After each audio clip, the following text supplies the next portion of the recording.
This is what happens when I listen to reviews and commercials and all kind of stuff. I usually go into movies trying my own open mind. I just probably see the Rotten Tomatoes thing.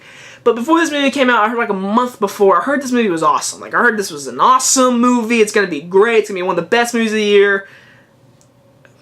This is why I don't watch reviews or anything before. This is exactly why this happens. Hotel Artemis. This movie is written and directed by the guy who wrote Iron Man 3, which Iron Man 3 is a fine movie. It's not great, but this movie is set like in 2028 when we have futuristic stuff and futuristic like hospitals and flying cars and a bunch of gadgets. It's set in the future like any other sci-fi movie set in the future.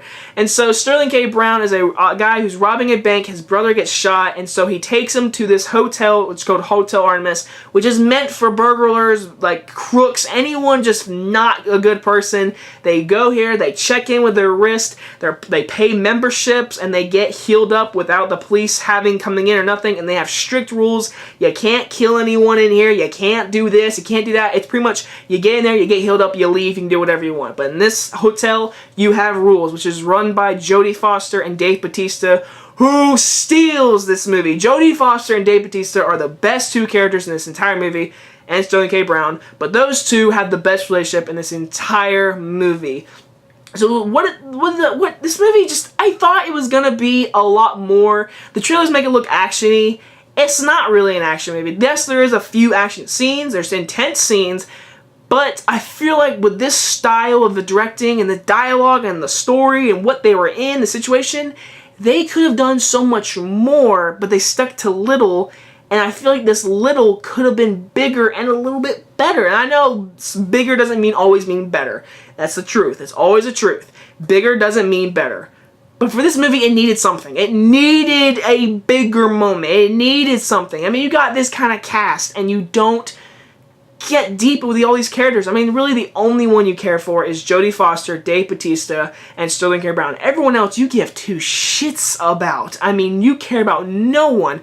I mean, Jeff Goldblum, he's in it for 5 minutes.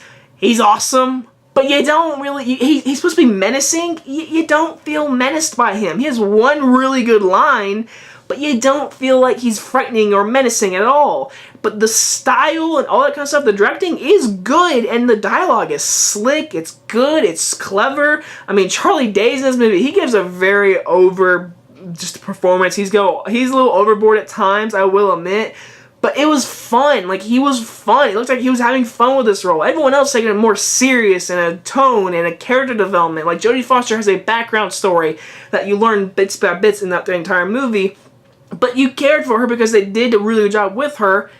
But the thing is, the trailers were lying to you. I mean, it shows you most of the action in the trailers. I'm just going to go ahead and say it. They show you most of the action. They show you every punch, because there's not a lot in this movie. It's more of just like the style and the directing and the dialogue.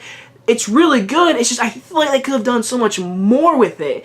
And there's this subplot with like there's riots outside, and that's why their hotel is kind of breaking down. The generators are cutting off and coming back on. Like, there's this riot coming toward them because they're going toward this water, because they need water in the sci-fi world, that they need water. So there's this big riot happening. And it was this total subplot that never felt frightening. It never felt menacing. Nothing felt menacing. It was supposed to be.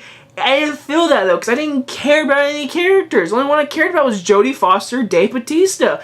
And Sterling K. Brown, he's just awesome. I think he's a really good actor. I really do.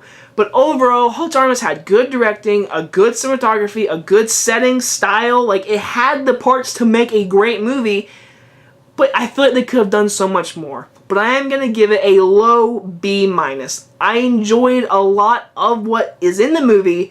I just feel like I could have done a lot more with what was in this movie, if that makes sense.